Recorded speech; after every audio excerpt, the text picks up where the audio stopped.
is Sunday, February 16th. Man, we're halfway through the month already. It's flying by. Black History Month. And we started our series last week. We brought up some great icons, and we have more to come this week. So I'm excited about all the ones we're going to discuss this week. Want to welcome everybody to the show. Make sure you hit the subscribe button, the like, the share, and all that stuff, the notification bell. And yes, sharing is caring. So make sure you do that for us.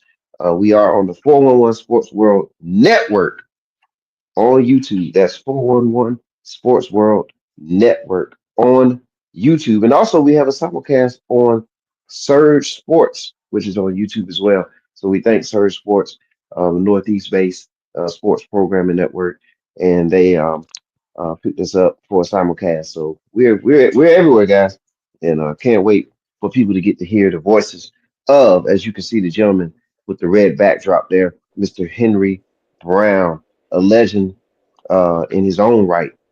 He will not humbly tell you that, but I will. And then also Hot Tub Tony, King of Controversy. He's here in the building as well, representing the ATL. And Hot Tub is always on top of things, especially when it comes to uh, important topics. So we are here, ready to roll. So we'll throw those credits up, and when we come back, you're gonna hear the voice of Henry Brown as he kicks this thing off.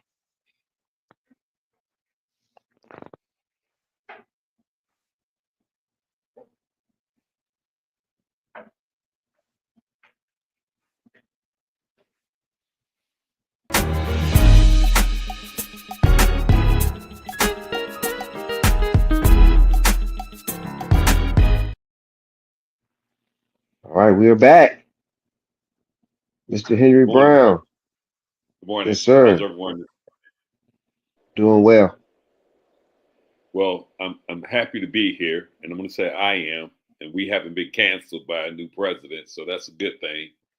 Uh, as we continue to roll through this tumultuous, what do you call it? You can't call it a president. I'll say lunacy. And I'm not being politically inspired by anything. I'm just, like I said, I'm just concerned.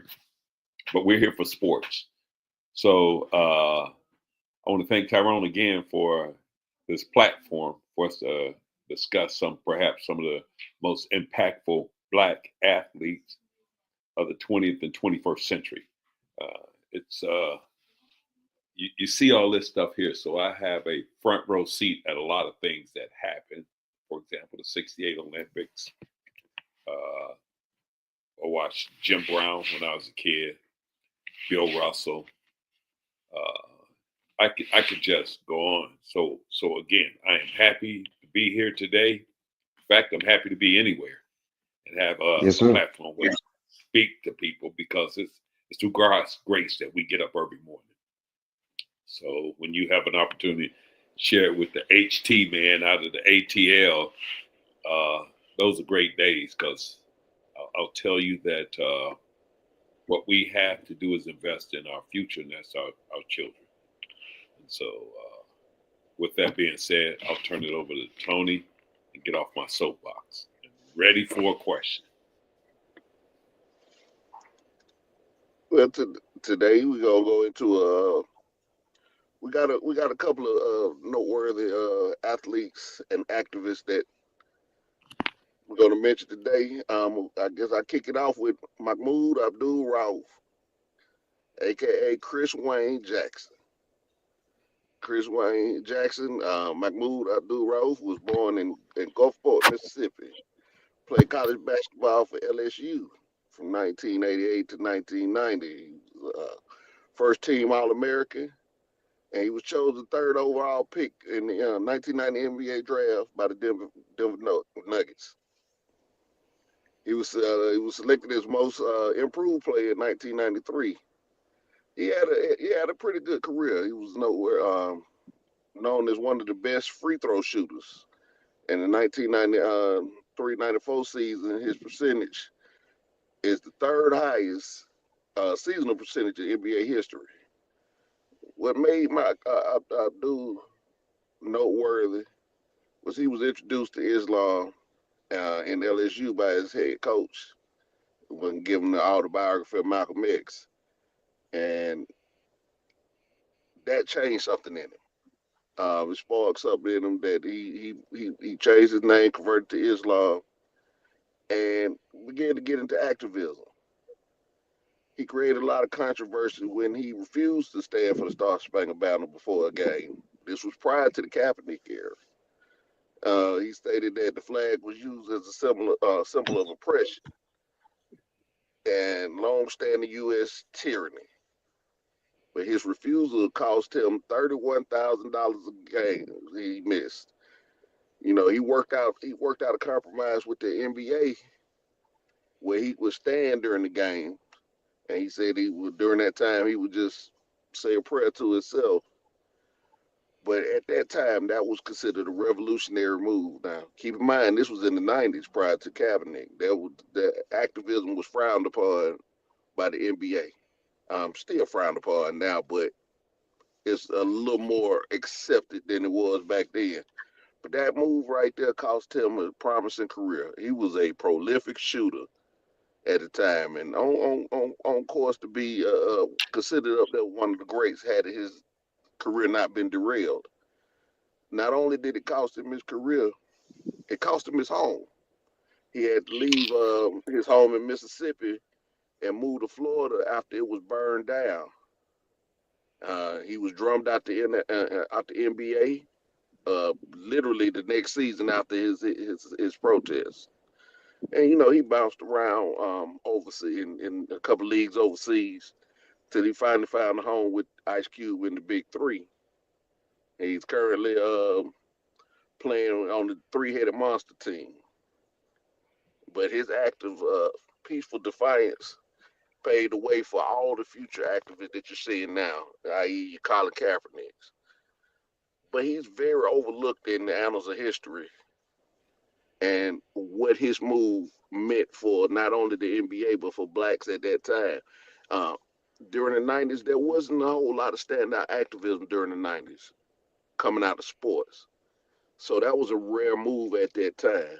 And you know, for his sacrifice, I think he deserves his flowers. He deserves to be noted, and that the world needs to know what he put on the line for his beliefs. So on this Black History, you know, let's recognize Abdul, that Mahmoud Abdul Rauf. Yeah, very good. Yeah, and also, man, I want to throw in there with Mahmoud Abdul-Rauf, Coach Phil Jackson, Chicago Bulls, legendary coach, right? He was asked, during like it was a few years ago, it was a couple years ago, maybe 5, 6 or so, but he was asked a question, right when that Steph Curry was right in there in his wheelhouse when Steph Curry was kind of at his height, and he was asked like who reminds you of Steph Curry or something along those lines. He said Mahmoud Abdul-Rauf, and a lot of people kind of scoffed at that.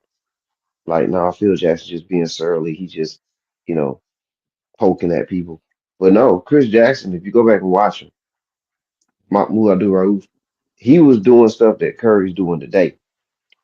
He could shoot it, and he was quick. He was like Curry, a point guard type body that's basically a shooting guard, and he was a force to be reckoned with. And the only difference was he wasn't just shooting threes like Curry does, but that's because of the style of the game at the time. Like it was more about getting those mid-range jumpers and things like that. But his shooting ability, and he could shoot the three, by the way. Yeah, this guy, man. If you look at Steph Curry, look at Chris Jackson, Mahmoud Abdul-Rauf, and you'll see a very similar player. Mr. Brown, you got anything you want to say about him? Yes, I'm inclined to agree with everything Hot Tub said. I don't know what you could add to that.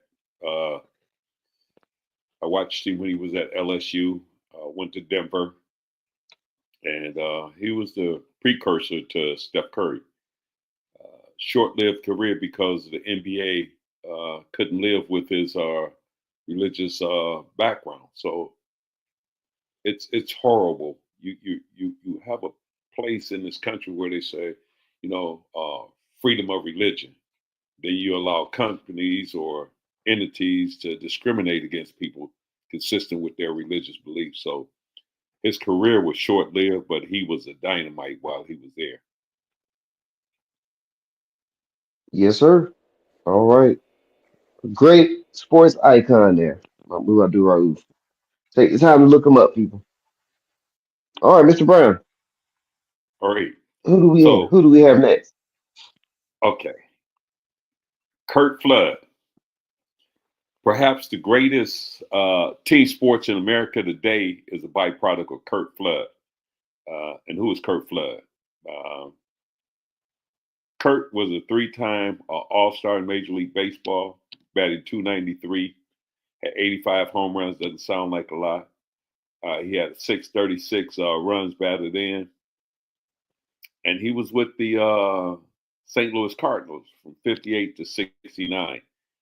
Uh, and what makes Kurt Flood a icon of baseball? The thing you have to realize today is the money that the baseball players are receiving today is a direct byproduct of Kurt Flood bringing in the labor unions back then. And people frown on labor unions. They tell you that they're no good. But the money that they're making today is directly linked to him. And that's when the antitrust rule, when Congress wrote their antitrust rule because of Kurt Flood.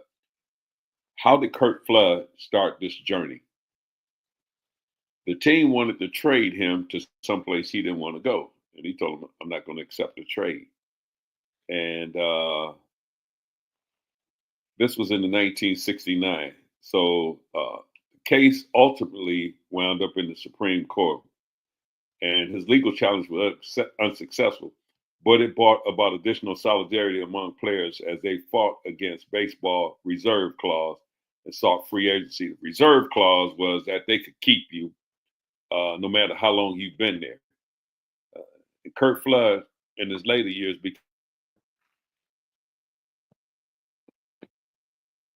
became a great to Kurt Flood, but we don't hear a lot about him and the sacrifices he made. His career was cut short. Yeah, that's him. Golden Glover.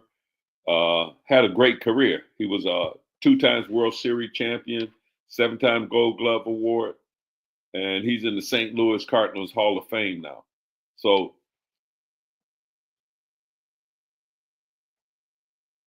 time we want to get to in life, and Kurt Flood went through the fire. So you hear a lot about great players, Reggie Jackson, Willie Mays, Barry Bonds. Rarely is Kurt Flood talked about. But if there is someone who stood on the precipice to push the labor movement into Major League Baseball, you have to be grateful for Kurt Flood.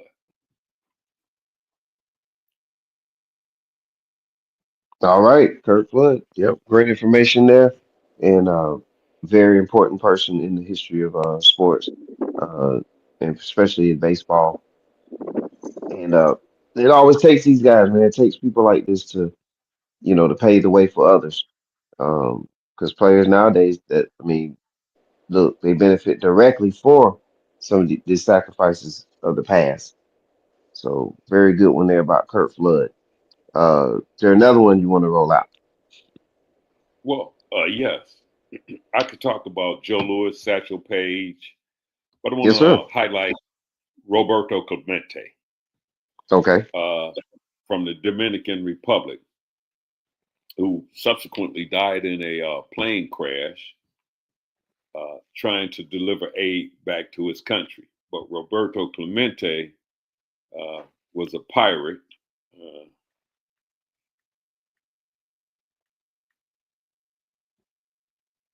he played for the Pirates. Uh, we tend to link Black History Month with people who were born in this country of African American descent, and the reason I thought Roberto Clemente was a great guy. Uh, he did a lot for both within the borders of the United States and outside the United States. Um, Today when we look at Puerto Rico, there isn't a lot being done for Puerto Rico. I guess the greatest image of Puerto Rico that we've seen as American citizens, pardon me, is the fact when they had the major storm down there, and at the time President Trump was throwing bread at them, and that was, to me, that was disheartening. Uh, so, what makes Roberto Clemente a icon?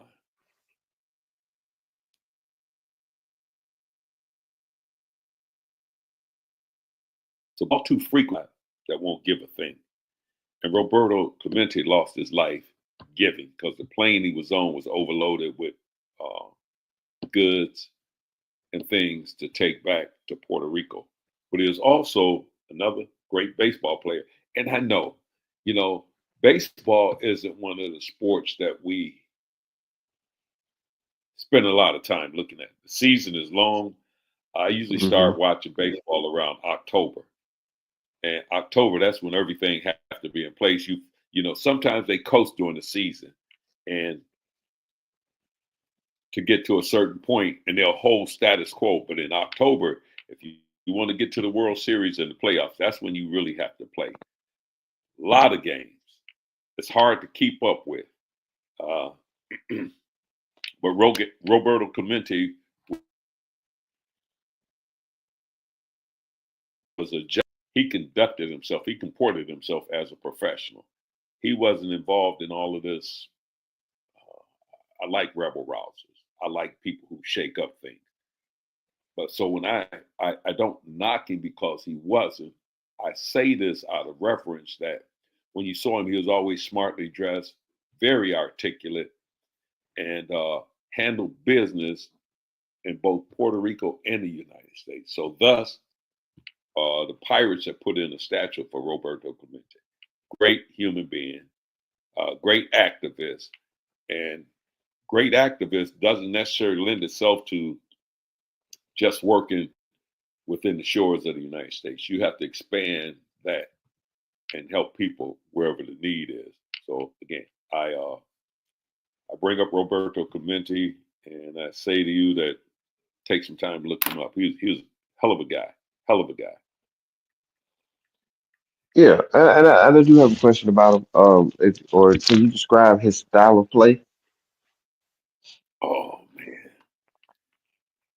he was dangerous to get on base because if he got on base, he was gonna steal bases on you. So it, he was one of the less walked ball players during his era. People didn't want to walk him because if you walked him, now you got to focus on him being on first base and going to second and third. So he was a precursor to probably one of the greatest base runners in baseball, and that's Ricky Henderson. So Okay, people feared Ricky Henderson, but Roberto Clemente at the time, they feared him as well. very good, very good. Okay, I love that. I want to get that player comp in there. So yeah, hot tub. You got anything you want to throw in? Glad you brought up baseball. That's one thing that I think we're gonna circle back to on another episode as to why the black community has abandoned baseball. So you hit on a couple of good ones. Of course, Flood's contribution span not only through baseball, all collective bargaining agreements and all the players unions from football to baseball to basketball. All that is a product. All that comes off of Kurt Flood. So that was a very, very good icon to bring up. Now, All kind right. of kind of round minds out. The man I'm about to bring forward. What can't be said about him? His background was so extensive that I was hard pressed to just condense it all. We could talk about his sports career. We could talk about his acting career. We could talk about his activism. And all of those deserve their own episodes. So what you're getting out of this, the person that I'm about to bring out is a very, very, very condensed bio of his accomplishments. Who am I speaking of? The one, the only, James Nathaniel Brown, better known as Jim Brown. Jim Brown is absolutely my favorite athlete. Physically gifted in every single way you could think of. And the records he broke records that'll never be touched. His contribution not only spans through football, but also lacrosse. He was a Mm. very prolific lacrosse player. Let me go into it. So Jim Brown was born in Saint Simon Island, Georgia. That's right off the coast of Georgia in Gullah Geechee territory. He might have been Gullah Geechee, we don't know. He was born to a professional boxer and a stay-at-home mom. So he comes from a legacy of athleticism. He was a prolific athlete all throughout high school, college, and even into the pros. But his civil rights work is what I think he will be remembered for the most. Not only that, but his acting career. Brown he played football, lacrosse, and basketball while attending Syracuse. He was an All-American at Syracuse, not only in football but also in lacrosse. The team retired his jersey. He's inducted into the College Football Hall of Fame in '95, and he is also widely considered one of the greatest lacrosse players of all time. The Premier Lacrosse League MVP award is named in his honor. A lot of folks don't know that. While he was in college, he was also an officer in the Reserve Corps. And after graduating, he graduated as a second lieutenant in the United States Army. And during his time in the NFL, Jim Brown also he was simultaneously um, fulfilling his military obligations. He did 4 years and was discharged at the rank of captain. He is considered the greatest running back of all time, as well as one of the greatest players in NFL history. He was selected to Pro Bowl and All American every season he was in the league. And he was recognized as the AP's NFL's most valuable player 3 times. Jim Brown won an NFL championship with the Cleveland Browns in 1964. He led the league in rushing in 8 out of the 9 seasons he played. And by the time he retired, he held the most rushing records in NFL history. He averaged 104 rushing yards per game. That's 100 yards per game. He ran at least 100 yards per game. That's unheard of. Only he and Earl Campbell are the only 2 players in NFL history to win Rookie of the Year and the MVP award in the same year. And in 2002, he was named the Sporting News greatest professional football player of all time. Shortly after the end of his football career, he brought his football career to an end early. He left at the prime of his career. And he left it to become an actor. He starred in his first film, Rio Conchos, as a Buffalo soldier in 1964. And a lot of folks don't know, Jim Brown has 54 movie and television credits to his name. Among those are some of my favorite films. Three the Hard Way, The Dirty Dozen, The Running Man, I'm Gonna Get You Sucker, which is a personal favorite of mine.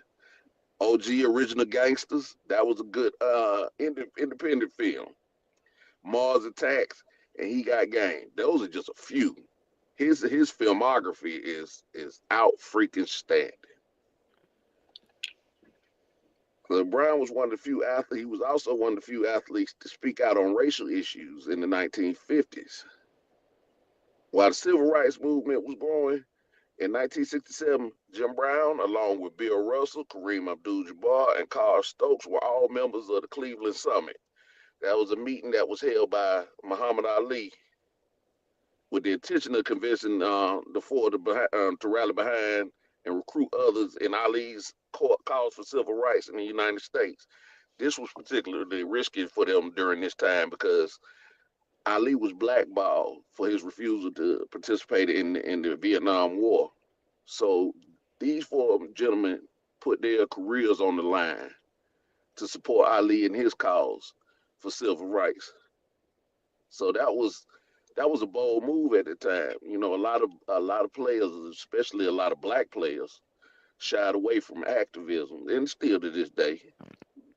But Jim Brown, he went head first in it and used his clout to bring in Bill Russell, Kareem, and Carl Stokes. For Brown and others to participate with him, you know, there were consequences with that. And, all of them risked their career for that. But the Cleveland Summit was called a significant turning point for the role of the athletes in society and one of the most important civil rights acts in sports history.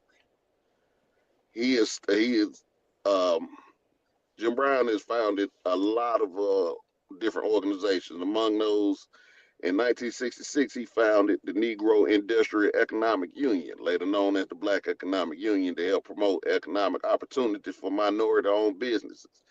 What he essentially did with that was Jim Brown said, enough. He was never an advocate for marching and boycotts. Jim Brown advocated for us to have our own businesses at a time where integration was being pushed. He was more so of a do for self type of activist. We don't need the establishment's businesses. We can create our own. We've had our own. We can have our own.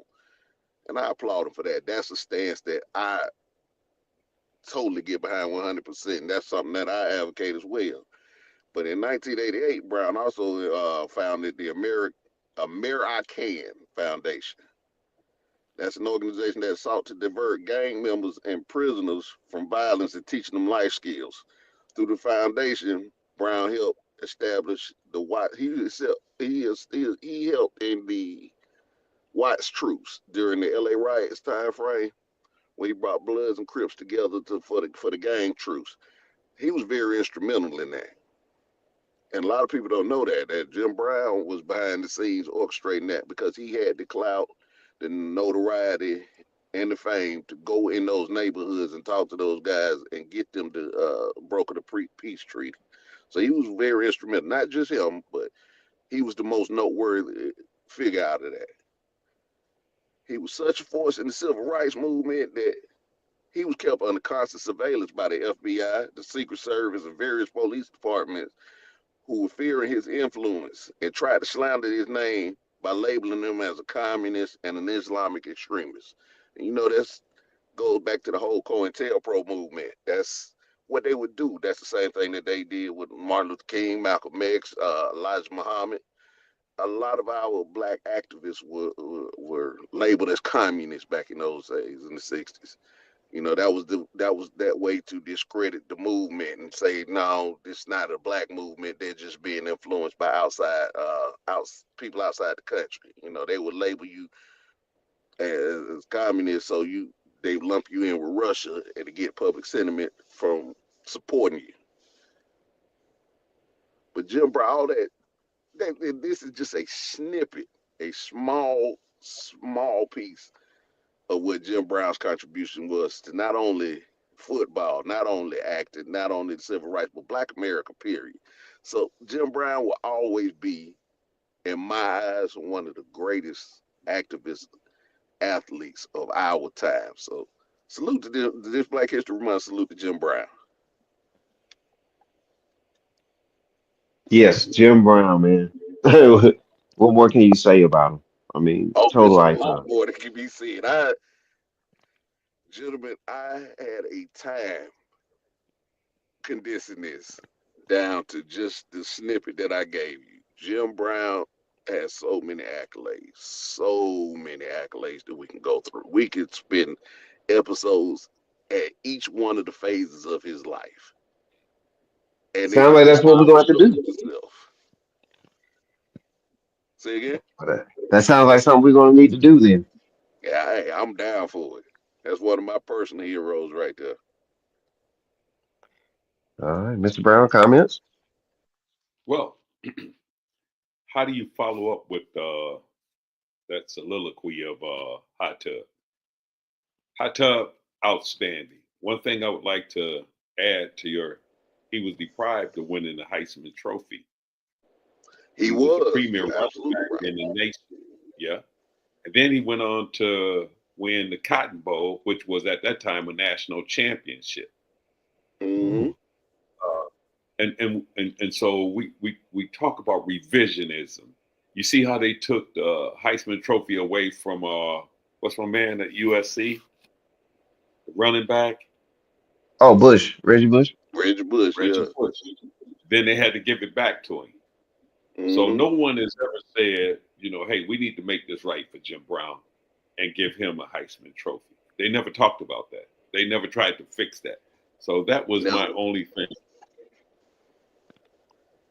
Yeah. So he was robbed of the Uh, Heisman. wow. Yeah. I tell you All right. what, and then also his number 44, and again we'll talk about that when we do a series on Jim Brown, and I can't wait for Hot Tub to go into details on that. But that number 44, ladies and gentlemen, that's a significant number in the history of Syracuse football, and that's because of Jim Brown, and we'll Because definitely only two reveal that. people ever wore it. Ernie Yep. Davis and Jim Brown. And he Absolutely. recruited Ernie Davis to come there. Wow, another great one. Yep. Before we leave out for Jim Brown, I want to throw in one thing. During his time at Syracuse, I really downplayed that time because oh my God, it was so much behind that. But Yeah. he not only played football, he not only played lacrosse, which he is a legend in lacrosse. He also played basketball. He also ran track and field. Jim Brown was just an all around athlete.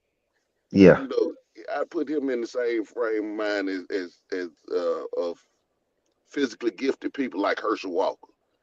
Mm-hmm. Jim Brown was just a total package, and his career could have went on. He could have had a longer, more prolific football career. He chose to leave at the height of his career just because he wanted to do acting. I just want to do something else. So hey man, I can go on and on about Jim Brown, but I'm sorry. This is great, man. This is great. Hey, man, I can't wait for us to do the series on him, man. Because, man, like you said, there's nothing more. I mean, there's more and more and more that you can say. It's so much But more. we'll definitely dive into that. Well, I can't wait for that. Mr. Brown, you have a boxer that you want to bring up today. I talked about Joe Louis, but I'd much rather delve into Joe Louis was a great guy. Make no mistake about it. He galvanized the black community around his ability to fight. But I sent some recommendations in, and I didn't know which ones that you wanted me to talk about. No But problem. I'd like to talk about my living legend. In 1968, I was in high school, and I remember skipping school to go by a friend's house to watch the Olympics. And that's when you got segments. That's when the nice color televisions first came out and what have you. The person I want to talk about was born June 6, 1944. Now, Hmm. you got to understand, born in 1944. And so now you're in the 60s. And you have to deal with a person, and the name I'm going to give you, probably one of the most vile human beings outside of Bull Connor, was Avery Brundage. To get the Olympics to Mexico, they killed hundreds of people, bulldozed villages and cities where these guys, where the families live, to make an Olympic village. So it started out on some tumultuous times because of, I mean, they push people in the ocean. You can, I would encourage you to go in and look at the 68 Olympics and how it started. But the guy I'm talking about is 1944, Tommy C. Smith. Uh, he was an American track athlete and a wide receiver. He played in the National Football League as well. But at the Wow. 68 Olympics, Tommy Smith was 24 years old. He won a 200-meter sprint gold medal. Now, this was the first time in the history of track and field that the 20-second barrier was broken by a sprinter. So he ran 19.83. He won the Olympic gold medal. And here's what you have to look at. And when you go back, and I have that picture in my office of him, John Carlos, and this Australian. And at the award ceremony, they dropped their head and raised the Black Power fist and was immediately kicked out of the Olympics. And the white guy that was standing next to him, he left with them. He took second place, if memory serves me correct. Right. There he is on the. So they were immediately escorted out the Olympic Village, returned to the United States. They couldn't get a job. They wasn't allowed to participate in any track events because United States Track and Field Federation ran everything. So they was essentially banned from participating in any events. John Carlos participated, ran one of the fastest 100 meters. I think at that time it was 9.9 something. They disavowed the record, said that he had on inappropriate shoes. So they continued to suffer for their podium black fist. So that became a symbol of America. Before that, no one used the Black Power sign. It was ushered in by John Carlos and Tommy Smith. Tommy Smith now went on after years of languishing in the abyss, went on to coach at San Jose State, and he's one of the premier track coaches in the United States of America. He's 80 years old, and he was drafted in the NFL in '67. So he left and went and played, ran in the Olympics, and then came back home. So what do you have in Tommy Smith? You have an activist who stood up to the power structure and told them that, look, what you're doing to us at home, and then you want us to come over here and kumbaya. That was the Olympics where they wanted Abdul Jabbar to play for the American basketball team. He turned them down. And then you had Lee Evans, and Lee Evans wore black socks, black shoes, and ran in a black glove to symbolize his. And he only ran to one event, and he was escorted out. And the other quarter miler name was Larry James. So they came in 1 and 2. It was they called the '60s the awakening of America. It was you had riots, you had people who was dissatisfied with the government and how they were being treated, lack of funding for schools. And what are we doing? We're trying to turn the clock back. But I don't want to dwell on that. Tommy Smith was a great American, and his contributions again as a college track coach. And John Carlos has written a book since then, chronicling the '68 Olympics, and Avery Brennan. So there you have it, Tommy Smith. Wow. Another great one. Man, this has been man, enlightening episode, man. And you guys brought it, man. You brought a lot of great people to light and to the forefront. And I just, my suggestion is like what you just said earlier. Encourage everybody to look these people up and and get some more information about them, and share it with people. Share this episode with everybody, because we're highlighting uh, historic icons that really have impacted not just the sports world, but the world in general. And so, man, I'm thankful for that. Are there any more people you want to discuss, or just kind of lay out there for future episodes that you just want to give a hint to? I, let me jump in real quick because Mr. Brown, bravo. Bravo. That 68 Olympic game was prolific on so many levels, and a lot of people don't understand the background behind that, the stance that those brothers took during that Olympic game. It was a lot of coordination and a lot of people behind the scenes to make that happen. And it was supposed to be more athletes participating in that protest, but a lot of them backed out at the last minute.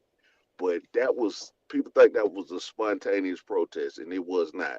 Everything from their attire to the to the fist raised, to the gloves, to the scarves that they wore, to the shoes they wore, that was all of it. Their entire ensemble had meaning to it, and it was orchestrated from top to bottom. Uh, those brothers put it all on the line, and they knew what they were risking when they participated in the protest. That's why a lot of the other athletes that were supposed to make similar stances backed out of it, including Kareem. Including Kareem. That was monumental. That was one of the most monumental moments in sports, and a lot of the behind the scenes on that gets overlooked. That, like I say, bravo to you, because that in itself could be its own episode. I'm very familiar with that one, and I love it, man. I love it when both of those brothers are highlighted. It always brings joy to me. So my hats off to you for bringing them up. Yep, absolutely. Absolutely. And Mr. Brown, can you just kind of, before we get out of here, can you also kind of dive into the atmosphere at that time? Because to do that in 2024, it would be significantly different than in 1968. They call it the awakening of America. And that's when people actively protest. You can look back and see that the mantles of segregation were being dismantled.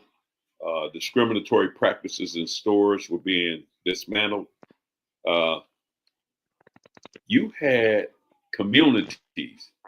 You know, the word then was soul brother. So you walk by somebody, say, "Hey, soul brother, how you doing?" You know what I'm saying?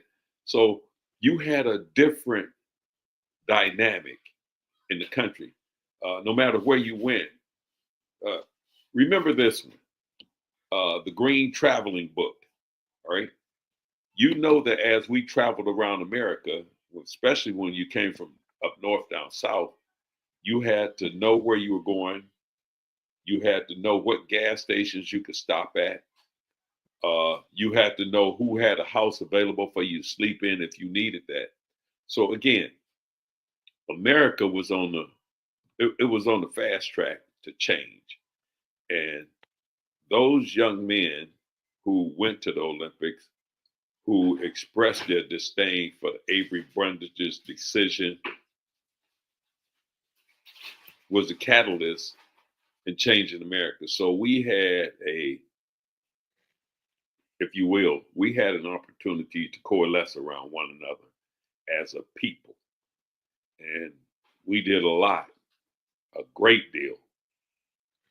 It's not to say that we didn't get better, but that's it. The Green Book, it taught you where you could go, how to travel, what gas stations were available to you.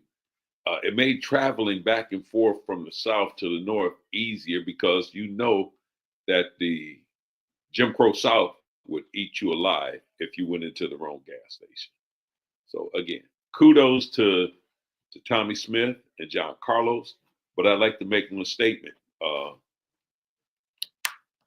In that summit, Kareem Abdul-Jabbar, who was Lou Alcindor at the time, said that absolutely he would not play for America. So it wasn't that he was not in the forefront with them because he was supporting Jim Brown, but they even his coach tried to get him to go to the Olympics, and he told him no, under no set of circumstances will I play for the United States. So he's always been a man that did it his way.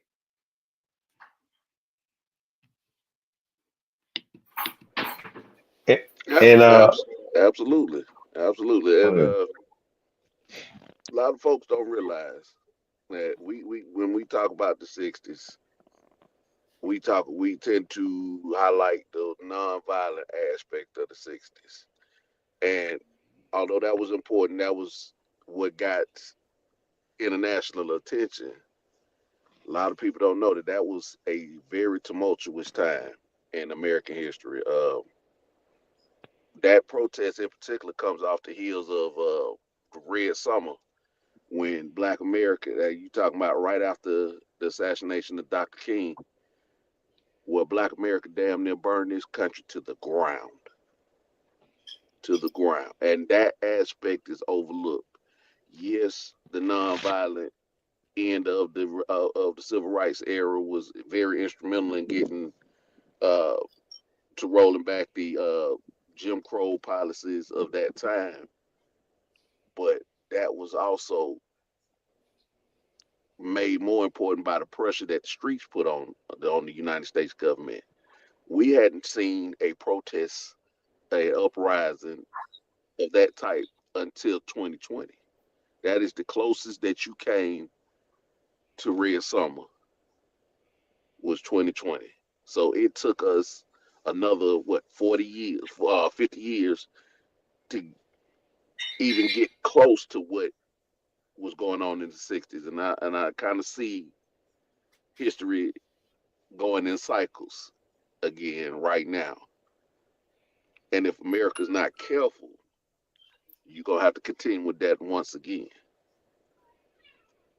So that's kind of what, to me, that's what made that stance at the '68 Olympics even more important. That culminated the nonviolent and the violent end of the civil rights movement all together in one nonverbal statement So that I would like raised to like Fitz said everything.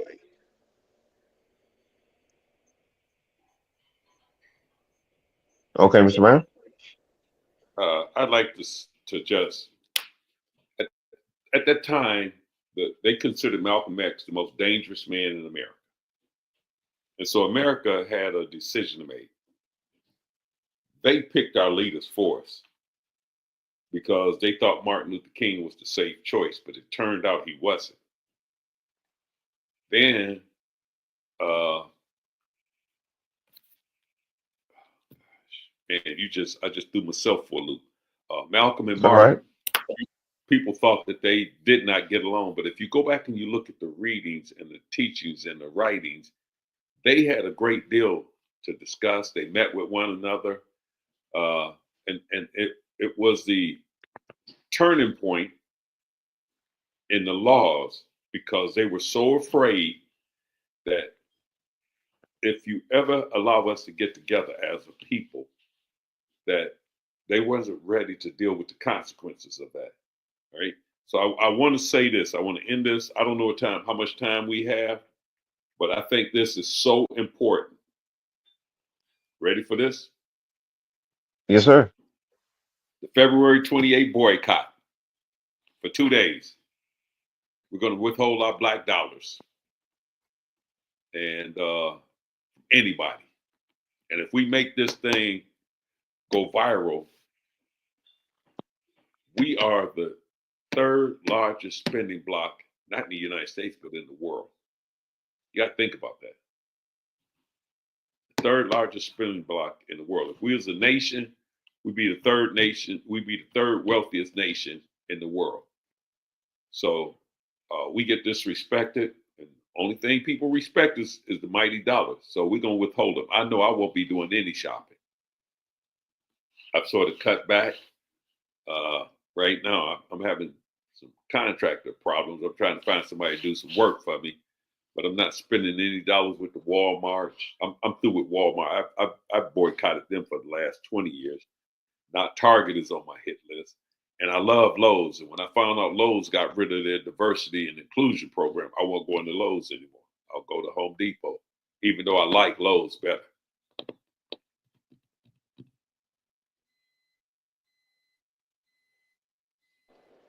Let me add a Quiet. piece let me add a piece to that, Mr. Brown. So I do respect that stance. I absolutely 100% respect it. If we want to, and I'm just giving some options to everybody who wants to take that stance. If you want to transition from those big box stores on a more permanent basis, and you're looking for alternatives to purchase some of your everyday items, I encourage everybody to go on the website WeBuyBlack.com.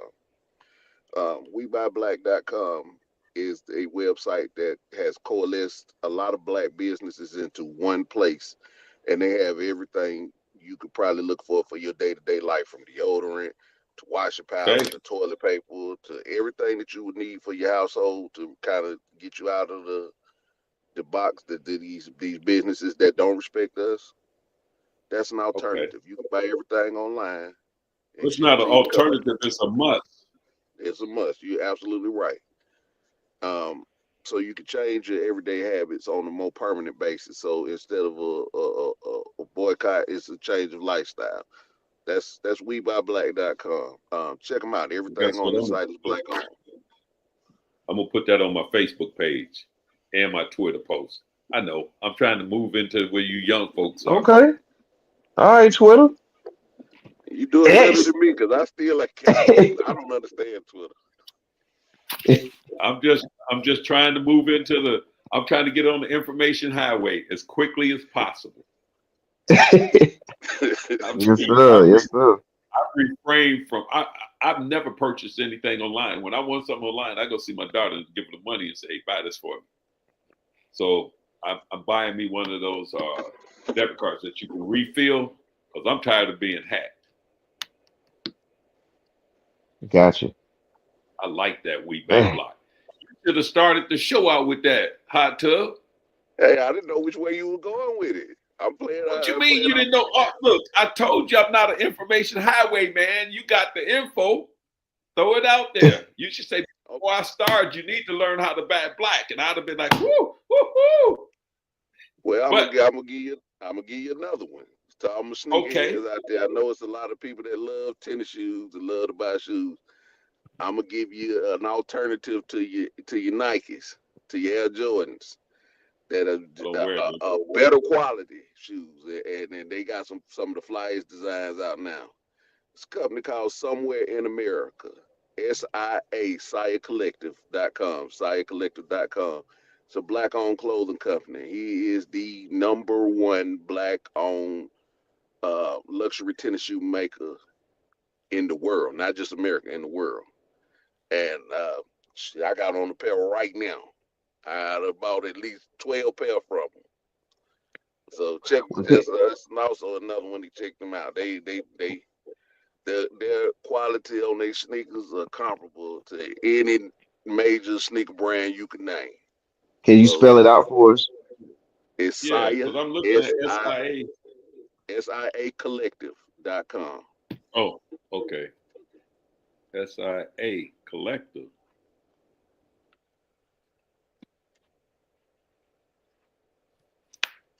Okay, because I just went to SIA.com. Now it's SIA Collective.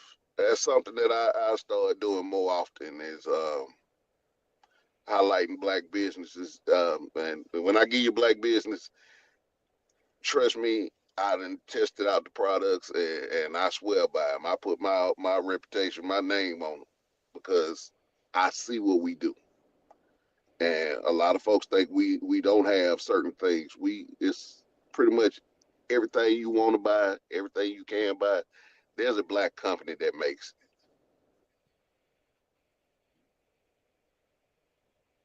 it. Mm. So that's a move. That's a move I started making quietly in my household a couple of years ago. To the point now where most of our everyday items, from like I said, soap, deodorant, uh, shaving products, hair care products, laundry detergent, all of it comes from black owned businesses in my house. Good. That's how I'm All right, rolling. very good, very good.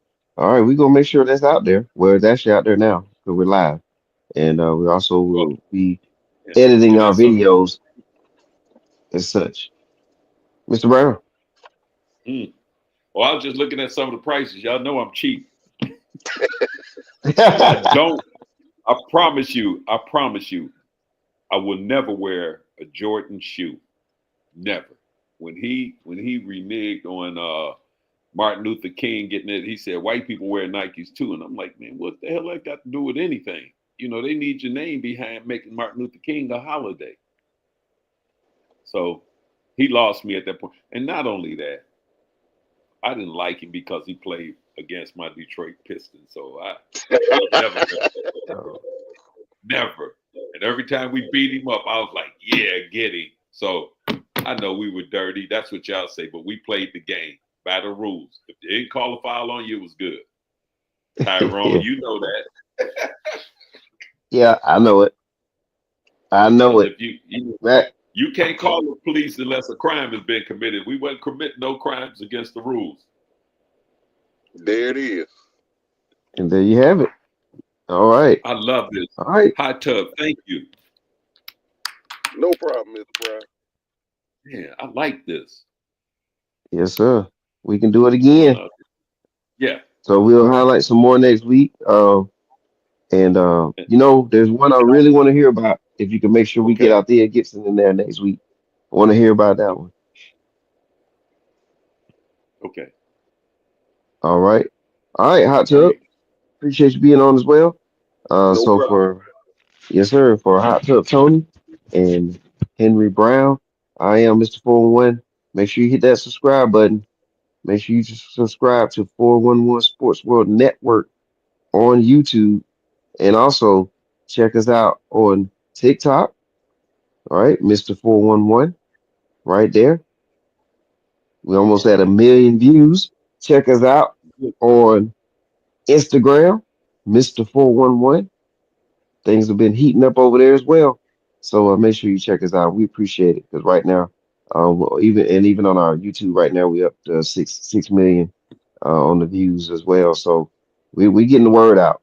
So as Hot Tub told me from day one, said keep pushing, and that's my advice to everybody out here. Just keep pushing, keep moving forward, and great In the things to happen for immortal you. words, in the immortal words of Curtis Mayfield, you got to keep on pushing.